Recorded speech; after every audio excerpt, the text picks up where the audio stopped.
Everyone to the Public Safety and Veterans Subcommittee. Call to the public. Do we have any cards? Seeing that there is no cards, we'll move on to approval of the minutes. Has anybody had a chance to look over the minutes and approve them? I'd move approval. Second. All right, we have a motion and a second. All those in favor say aye. Aye. All those opposed, the motion carries. We have some consent items 2 through 12. Is there a motion on that? Move approval. Second. All right, motion to approve items 2 through 12. All those in favor say aye. Aye. All those opposed, motion carries. All right, now we're on item number 13.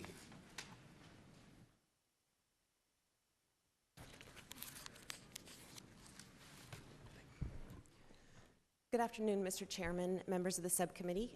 Thank you for the opportunity to present to you today. For the record, my name is Elizabeth Parker. I'm a deputy with the City Clerk Department, and with me today are Sergeant Brett Ivankovich with the Phoenix Police Department Pawn and Metal Theft Detail, and Jennifer Wingenroth, who's our Licensed Services Program Manager. As the council is aware, but members of the public may not be, the City Clerk Department is responsible for the administrative aspects of regulated business licensing, and the Police Department is responsible for enforcement of scrap metal dealer and other license requirements. So we're returning to you today on an issue that first came before you last fall.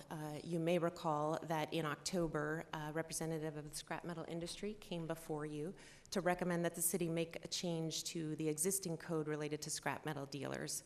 The change that they're requesting is to remove an exemption that exists in the current code for those businesses that specifically and only transact in aluminum cans or used beverage containers.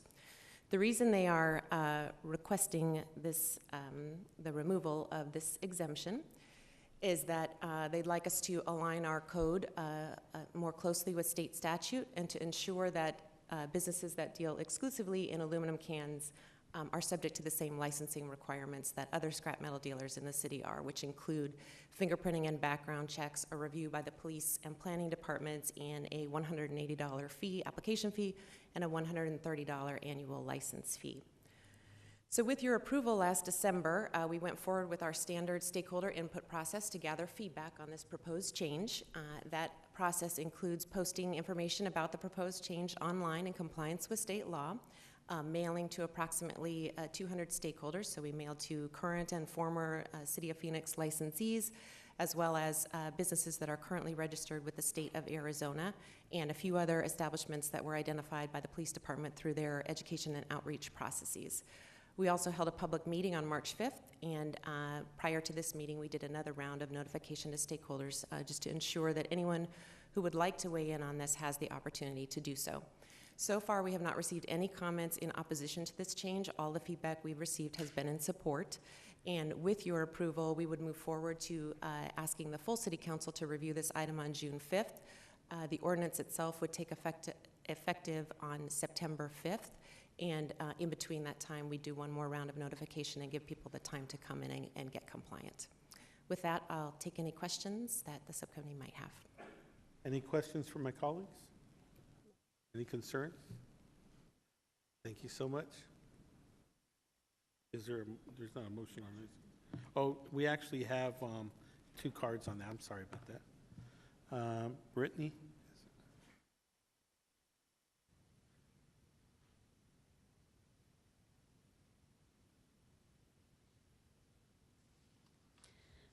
Good afternoon, Chairman, members of the subcommittee. I'll be very brief. For the record, my name is Brittany Bingold with Pivotal Policy Consulting, here today on behalf of the Arizona Scrap Recyclers Association. And I'm here today to voice our support of the amendment, eliminating the licensure exemption for can-only operators, and we appreciate your support. Licensure and accountability are a big step in eliminating Arizona's participation in the fraudulent activities that have plagued Arizona and California as a result of this circumstance, and the license operators who have been negatively impacted by this circumstance. So we really appreciate your support and hope that you will move this item to the consideration of the full City Council. Thank you, and I'm available for any questions. Any questions? All right, we have one more card. I think it's Stephen. Good afternoon, Chairman and council members. I'm in support of the code or whatever you want to call it. And she pretty much summed everything up for me, so. Any questions? Any questions? Alrighty, we'll Thank you. entertain a motion for the amendment. Move approval. Second. Alrighty, we have a motion and a second. All those in favor say aye. Aye. All those opposed? No. Alrighty, motion carries with a 3-1. Now we're on item number 13. Oh, 14, I'm sorry.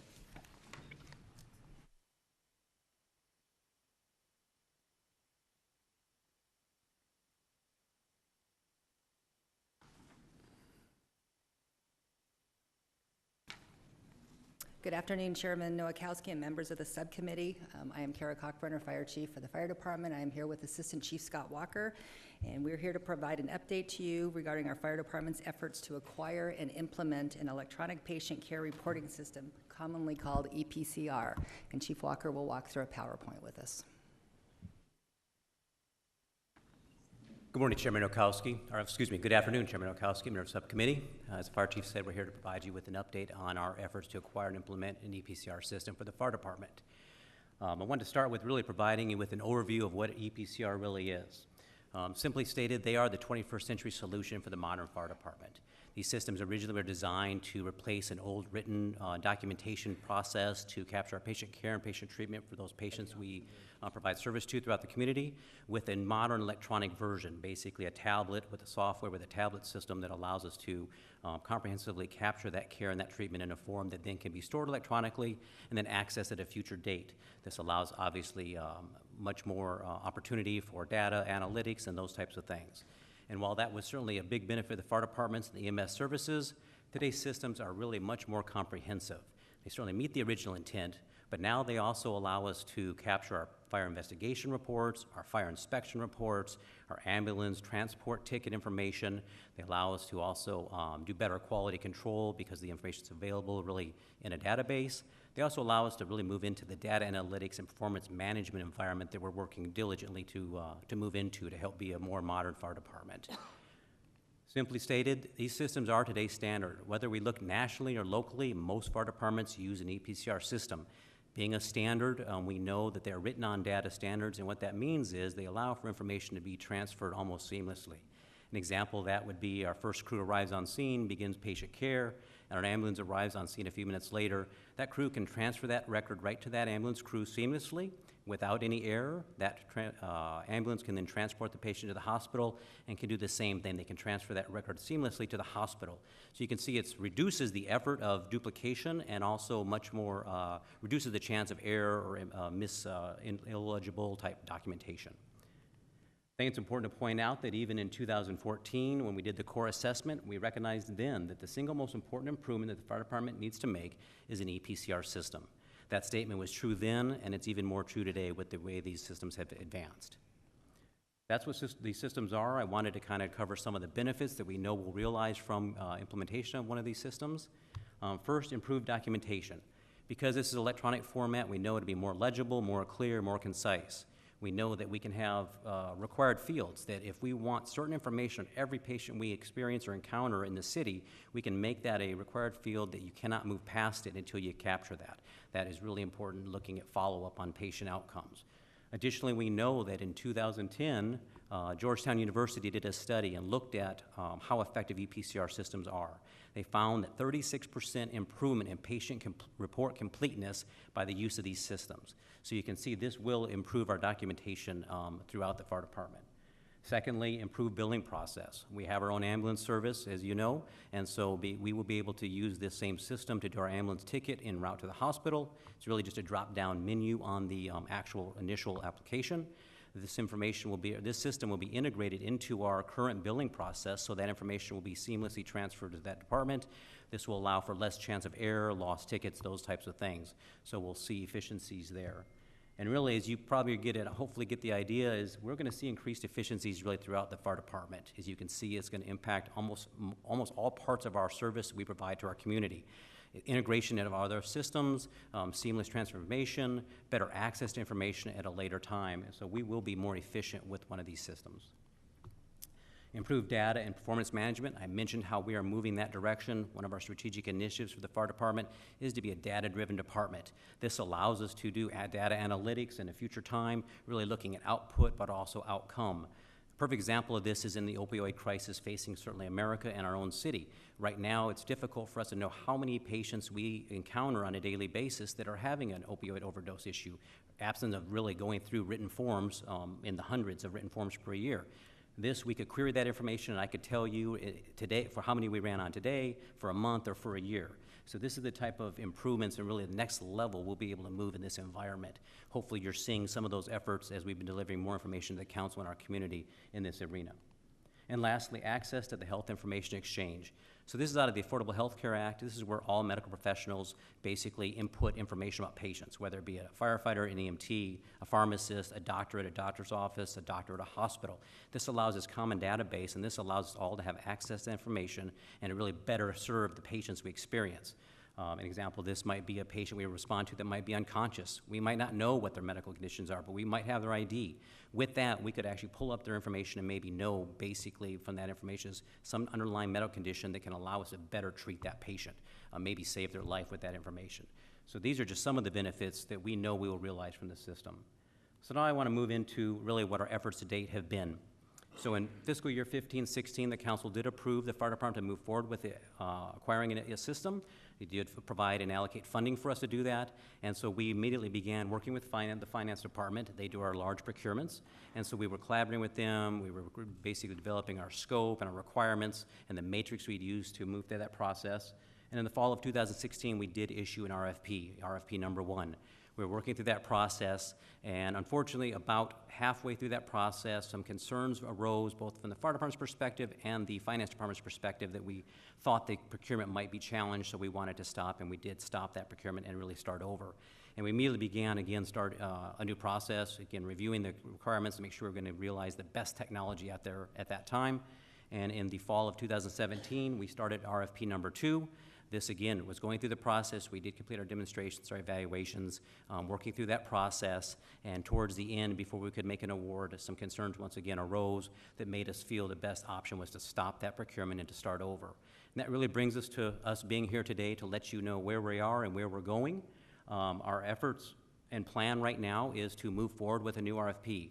The fire chief has made it very clear to all of us that she is strongly supportive and wants an EPCR system for the Phoenix Fire Department. She knows the benefits would realize for us, and she wants this to happen. So we are currently working on the fire department side, identifying the current requirements to make sure we get the best system currently available. We're working with the finance department right now to collaborate on what that RFP process will look like. And right now, our plan is to move forward with the new RFP, releasing that out onto the street in the fall of 2019. We're looking at the September-October timeframe.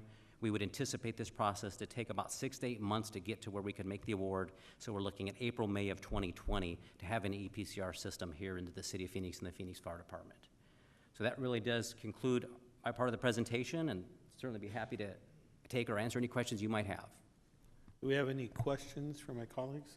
Councilmember Mendoza? Thank you. I have a question. You mentioned that with the EPCR system, some of the patients reporting went up by 36%. Phoenix has a high population of Latinos, and it's about 36–40%. Will this include also a Spanish version? Chairman Nowakowski and Councilwoman Mendoza, so the EPCR is the part we fill out, so we currently use different language interpretation lines for those patients that maybe don't speak English or other language. We also have a significant effort on the fire department side to make sure that we have bilingual firefighters to basically interview and capture information we need from those patients. So the EPCR itself wouldn't be in Spanish because our members would be able to fill it out in English. Okay. How many other cities have this EPCR? Currently, I don't have the exact number throughout the valley. I can tell you that as far as my knowledge, we're regional, as you know, regional city through the automatic aid. All of our partners that we work with and respond to do have an EPCR system. Nationally, we see that same trend that most fire departments and EMS services do use an EPCR system, and that is certainly the trend, the direction. So you don't know which cities in the valley are using them right now? Oh, I apologize. Chairman Nowakowski and Councilwoman Mendoza, I can certainly tell you the majority of them. I know around us, Glendale, Peoria, Tempe, Scottsdale, Chandler, Mesa, Surprise, Arizona Farm Medical Authority, Avondale, Tonopah. So most Okay, so around us do. most, okay. One of the things that I've seen throughout the year here is the high cost of updates and maintenance to any IT systems we have. Will the RFP include the maintenance and equipment, or will that be separate? How will that, do you know yet? Chairman Nowakowski, Because the Councilwoman Mendoza. updated maintenance, it's a lot of money. It's just, sometimes it's even more costly than the system itself. Certainly. The way we have scoped this project is to do a 5-year total cost of ownership. So that includes the software system, which is really what EPCR is, the purchasing of the tablets that system would then be loaded onto. We are looking at a cloud-based system, so it'd be hosted in the cloud. The vendors that we have seen out there generally keep, as this technology is advancing, they are keeping up with those advancements, and then we realize that. So we do have included a 5-year total cost of ownership in the project at this time. Okay, thank you. Any other questions? We have a card. Well, I just have a question, is that basically my concern is that right now, how are our individuals taking that information down, and what, is it writing it down? Is it using some kind of electronics, or how are we actually?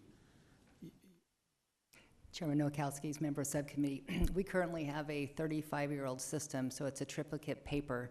So we go in and any information that we gather, we have to transcribe with a pen to a triplicate and then hand that off to the ambulance or the rescue to go to the hospital, as well as the hospital and the billing piece of it.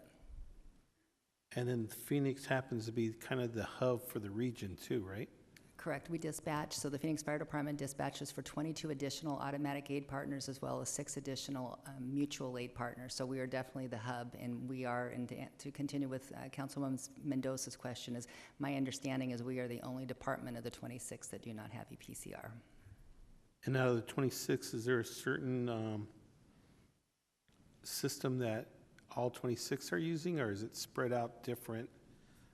Each city, Councilman Nowakowski, each city has done their own RFP, request for proposal, and they have chosen, there's typically 2 vendors that are pretty competitive in the market, and I'm not sure what the breakdown is, but some departments have one of each, Alrighty. And then lastly, I was just going to ask is, so I was asking some of our police officers and firefighters regarding the pluses and the minuses. The pluses is that the data is right at your fingertips. And the police officers can actually use it to figure out where the most of the different types of incidents are happening, especially when it comes to drug use cases that our paramedics are being called to. The other thing is that some concerns with our paramedics would be, and these are just people I just stopped and asked randomly at different sites that I've seen paramedics at. And they were saying that they heard that other cities have a lot of data that they have to enter into the system, that they would like to make sure that that it's simple, it's good information that we can actually use, and that they're not just sitting there for about 15, 20 minutes just typing in data that they think is not useful. Councilman Nowakowski's member of subcommittee, that is absolutely correct. We can tell you right now, we dispatch 270,000 calls for the city of Phoenix every year. I can tell you what we dispatched, but I can't tell you what the outcome was. So if it came out as a heart attack, it ended up being a fall injury. There's nothing in our system that allows us to update that information. So currently EPCR, we could run data analytics and tell you exactly what's going on in our community. In your specific district, we could tell you the type of medical calls that we're responding to, all of the districts. So this is definitely a system that will make us more efficient and better understanding the health of our community. Thank you, Chief. Any other questions? I'll call Mr. Bob Ramsey.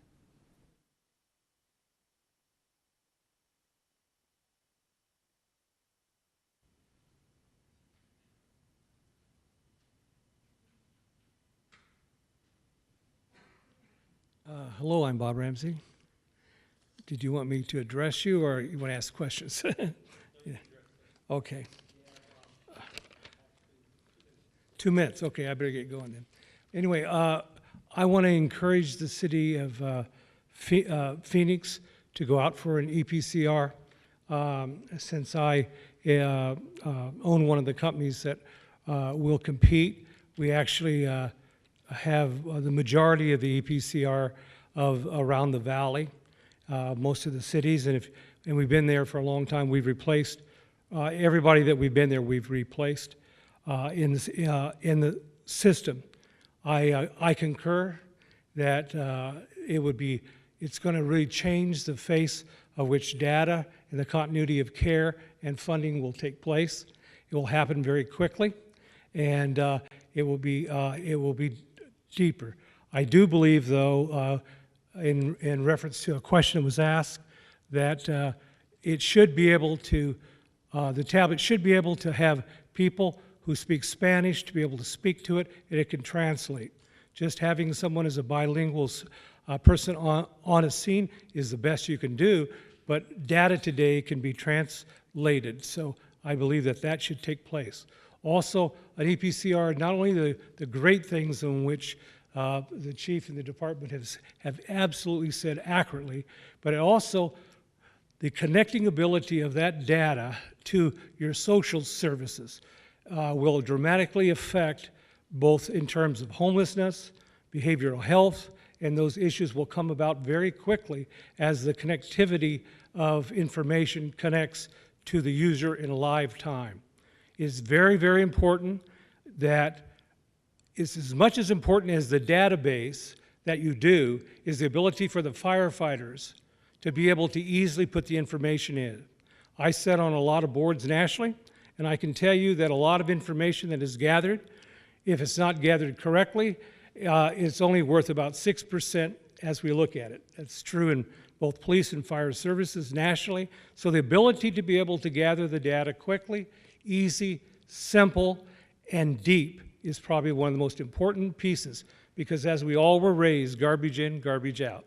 And so I do commend you all, and I think this is a very wonderful thing, and I'm so happy. I've been here a long, long time in Arizona. Mr. Ramsey, if you stay up there, I have a question on, one of the things that we're seeing in the city of Phoenix is a lot of calls to our homeless community and individuals with mental illness. So how can this data actually help? Well, there's a lot of issues. Now, you all may know of a new transportation system called Elaine that's taking place in the Valley too, which is revolutionary. But the truth is what the chief said. Chief said that we will know the outcomes. Now, remember that outcomes are also then downloads on information that comes in front of the next pieces. You will know in terms of the outcomes what the homelessness categorization is, or what the behavioral health is. So being able to take people at the scene and being able to connect them to their services quickly reduces not only cost, but we know that if we shorten the time of care to the right place, both change takes place very quickly, and also at the same time, economics change. And so the ability to understand the people that you run on and where they need to connect to and how they need to connect. Today, healthcare is moving very rapidly away from just transporting people to the ER. And so therefore, because then they just get moved and moved and moved, sometimes. So to be able to understand what that those people are, there's certain, you'll be able to treat and be able to move them to the right place, or at least connect them with information that they can be granted. The fire department is really the standing army of our healthcare system in the United States. In that time period, they make decisions that change your life in terms of life and also in terms of expense and pieces. The Phoenix Fire Department has been world-renowned for being able to understand that time frame of service. With the addition of data to that particular piece, amazing things will change for our valley here, especially since they are the hub of all the other cities as well. So I commend that you move rapidly for it. I commend that it will absolutely change things very quickly and very completely and at a high level too as well. Thank you. Any other questions? Okay, thank you. Any comments? I have to go back to the translation. You mentioned that you have people, bilingual firefighters. Do you have a bilingual firefighter at every call that you make? Chairman Nowakowski, Councilwoman Mendoza, no, we do not have a bilingual firefighter at every call. Okay, so I had to ask because translation is very important to me. So my mother doesn't speak English, so if, God forbid, something happens, I want to make sure that, you know, there's some kind of either service, the service or whatever the EPCR system has, it's able to translate, or that you have a bilingual firefighter every call that you make. So, thank you. And just a closing remark for myself is that we're basically the base of all the regional, with the regional system that we have. Our training center is probably one of the best in the country. We have people that fly in from other cities and other states just to actually look at how we operate with our training and our development and all the skills that we teach our young men and women in uniform. One of the things that we're falling behind is on this system with technology. I thought we were really one of the tops, so this is kind of disappointing that we have 26 other cities in our region and they all have this system, and we being the kind of the mecca or the mother of all systems should be, we should be on top of it. I was just wondering, is there a way to move it a little quicker than a year from now or next April? Because I think it's something so crucial that what we're seeing right now is we're seeing a problem with calls that our homeless community is having, calls just in general, that with this crucial data, we can probably end up saving some lives and looking at strategic points where we can have different types of equipment and ambulances placed throughout the city. So I think the data and information gathered here through the system is something so crucial for our city of Phoenix, especially being the 5th largest city in the country, that we should see how we can move faster with it. Chairman Nowakowski's member of council I have been meeting with finance, and September was the time frame because of their busy schedule and other things that were ahead of us to move forward.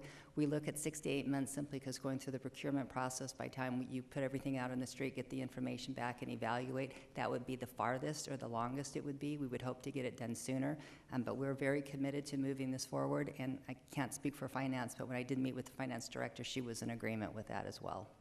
All righty, thank you. Any other questions? All righty, thank you so much. Is there an action on? Do you need a motion to say yes or no? We need a motion to tell them to move forward with the new procurement process as quickly as possible? That's what I would like to see.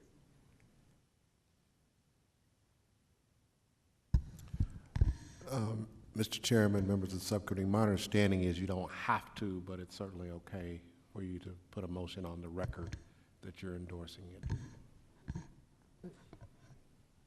If somebody would like to make a motion and add quickly as possible, that would be great.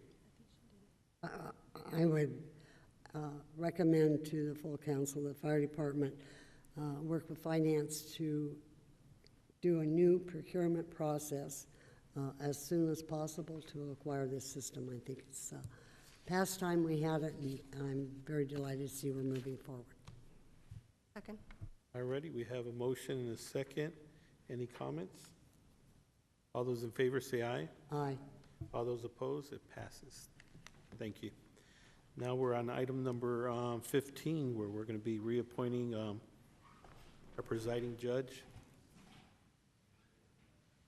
And one of the things that I asked the presiding judge is if he can give us a quick little overview of what's going on within our court system, and just to keep us updated on all the great stuff that y'all are doing. It's all yours, Judge. Mr. Chair, members, it's a pleasure to be here in front of you today. I believe Corey is pulling up a quick PowerPoint. So, and I will be brief on this, I promise. You've got the materials in front of you, so I don't want to belabor that point, but there's a couple of things that the court has done in the last couple of years that I think would be good for the council to know about, and also great for the public to hear. We can go to the first slide, Corey. Do I have that? I have that.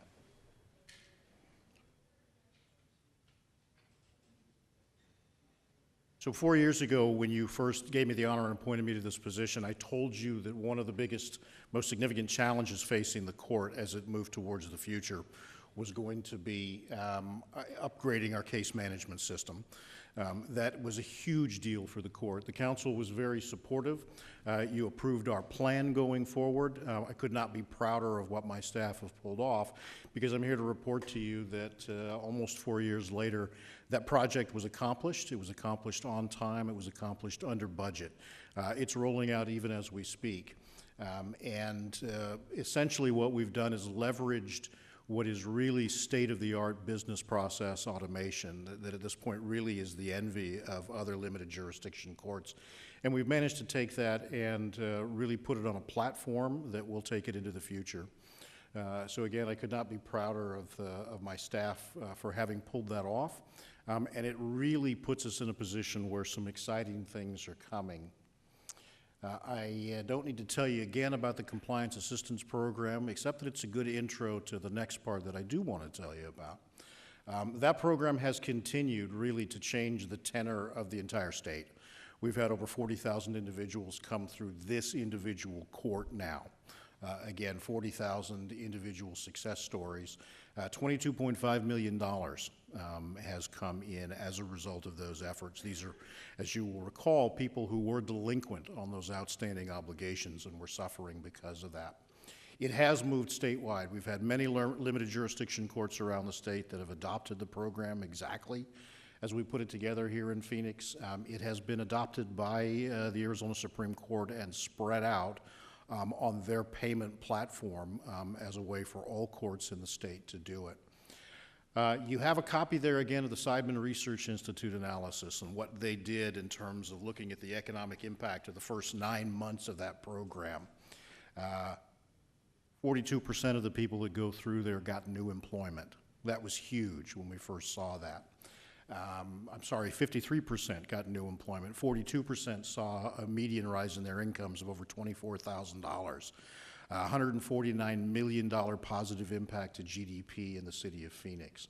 It is amazing what this actually adds to the economy when people can restore driving privileges and they can get back to full participation in the economic life of the community. And that really set the stage for really kind of the flagship of what we've done in this last year. Knowing what we learned from Seidman about the positive economic impacts of having driving privileges restored as people are accountable for those previous fines and obligations, we redesigned the way that suspended license cases are handled over in the municipal court, which represented anywhere from 20 to 25% of the court's entire criminal caseload. As you can see there, it's 6,000 plus cases annually that we're dealing with. We pulled them all together. We partnered with the Public Defender's Office, with Motor Vehicle Division, with the Prosecutor's Office. They were fantastic partners. We pulled people together. We got the partners to say, we will talk to individuals about exactly what they've got to do in terms of what can sometimes be very complex steps in how to get those driving privileges restored. We will give you the time and space and the opportunity to do that, and then we'll check you as you come back in and talk to us. We have seen that over the course of the last year and a half that we've been doing it, well over 50% of the individuals that participate in the program at the end of the day are able to restore their driving privileges. So again, if we look back to what Seidman told us about the economic benefits of having people be able to drive again, that is an enormous boon to the city. And one of the things that I think it's important for people to understand is that it's not only fantastic for people's lives. Every week as I handle this court, I have people telling me they're getting a license now for the first time in 10, 15. The longest I had was 29 years. The person had not had a license. It's great for them. It changes their lives. But more importantly, from the community standpoint, these are individuals who lost those privileges for a variety of reasons. Most often it was because they failed to show up to court or they failed to pay their traffic tickets. They're paying them now. Very often it was because someone had a DUI years ago and they never went and complied with the sentence. They never did the substance abuse screening and treatment that they had to do. They've done it now. They never put on the ignition interlock device that the law says they had to. They've done it now. So all of those are not only cases where individuals have really had huge economic positive impacts in their lives, but the community is better off because people are complying with their obligations. We partnered with the city's workforce development folks. They come over there every time we have a docket. They set up a couple of doors down. I send folks down every week because employment is an issue for them. I've had a number of people come back to me thanking me because they found employment through that partnership with another city department. That's been huge for us. That fits in precisely with the culture that the court has created and where we are going and where we will continue to go. That's really what I wanted to update you about. Next big steps that you can expect to see from us the next year, we're currently in the midst of a reorganization so that we find the way in which we can be the most efficient, in which we can bundle together the functions that we have in the court in order to do it as well as we can. We have kicked off a pilot opioid treatment court component of our behavioral health court in partnership with Correctional Health Services and Maricopa County, and we're excited about what we think are some opportunities there to address. And what we've heard just today is a huge crisis that we know is facing us. With some large changes in the law governing protective orders in this state, we are revamping that entire process, and part of our goal is to make it even more user-friendly so that we really can continue to be the place that victims of domestic violence and victims of other types of harassment can come to quickly find the justice and the protection that they need. We're taking a look at the caseload to make sure that we are appropriately sized. Again, as you know, we have drawn down over the last several years as we have started to see what I think is really the final downturn. I believe we now are finally at a point where we can expect to see filings increasing in the future for all those reasons. We need to make sure that we're appropriately sized going forward, and we're looking at that. I expect to come back in a couple of years and tell you about some of the exciting developments that we're ready for now that the court management, the case management system is on its new modern platform. We will show you the paperless world in the next couple of years. It is coming, and it's going to fundamentally reshape the way the court works.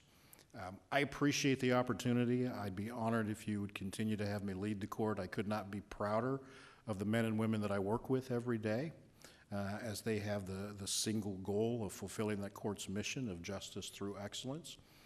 I would appreciate it. I am open for any questions you might have. Any questions or comments?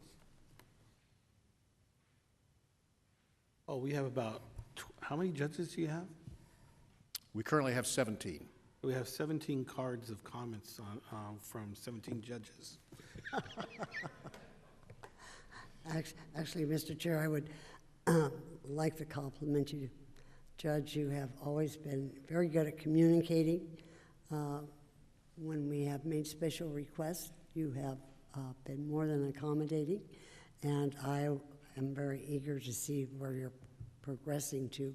I know we've had this conversation. I read the booklet you gave me and understand what's going on, and I'm really excited to see that go forward because I think that will make a big dent in many of our community problems dealing with the drug crisis, the homeless crisis, and mental health, and how it's all combined together and finding real solutions that take people out of that environment.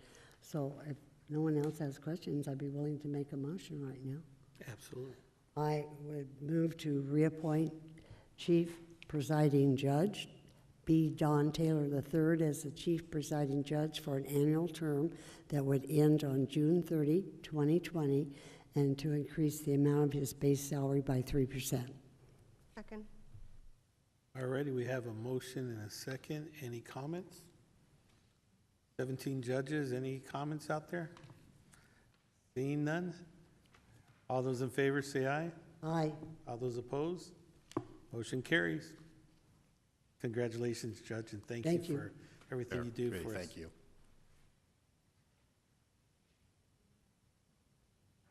And we have one more judge. Who remarkably kept silent when you had the opportunity. Good afternoon. Good afternoon.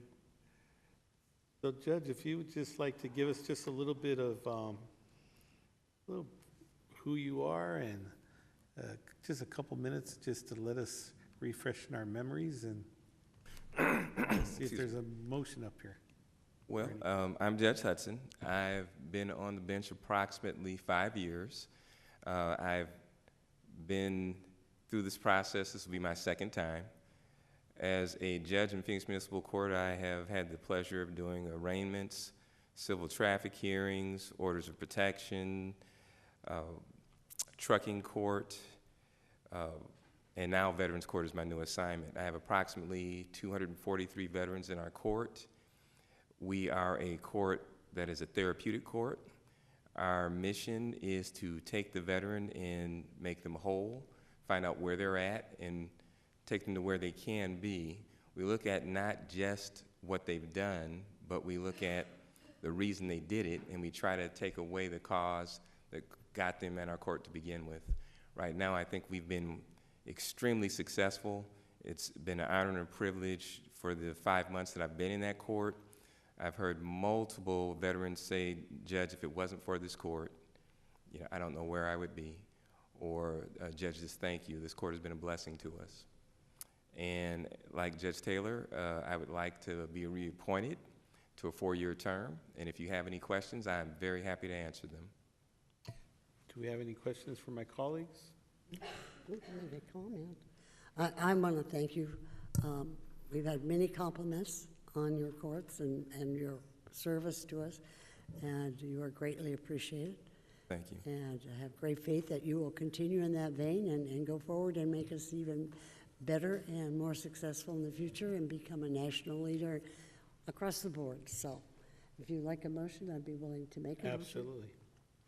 I would make the Judicial Selection Advisory Board recommended reappointment of Judge Wilbur N. Hudson as judge, and I would make that motion to appoint him as judge of the Phoenix Municipal Court for a 4-year term that would end on May 24th, 2023. We have a motion and a second. Any discussion on them? Just a comment. Thank you, Judge, for everything you're doing, especially for our veterans, those men and women that serve our great country, and everything we can do to help them out. Really appreciate. It's my honor and my privilege. With that, all those in favor say aye. Aye. All those opposed? Motion carries, and congratulations, Judge. Congratulations. Thank you. All right, we have call to the public. Seeing that there's no cards, I want to take some privilege and just invite everyone out to our Memorial Day event. That's this Saturday at the Cesar Chavez Park on 35th Avenue and Baseline. We're honoring all the fallen police officers and firefighters. It starts at 3 o'clock, and there's a fireworks show about 9 o'clock, and there's a ceremony where we all have testimonies from family members of the fallen police officer and firefighters. So hope to see you all out there this Saturday. Everything starts about 3 to 9, and it's on 35th Avenue and Baseline. With that, any future agenda items? Mr. Chairman, we are slated to have photo red light and school zone enforcement on the June docket, as well as the towing RFP. We are still doing work on the campaign for motorists to pull over for emergency vehicles. So I can't promise that'll be on the June agenda, but we do have 2 items already to go. Ready with that? Anything else? Meeting is adjourned. Thank you so much.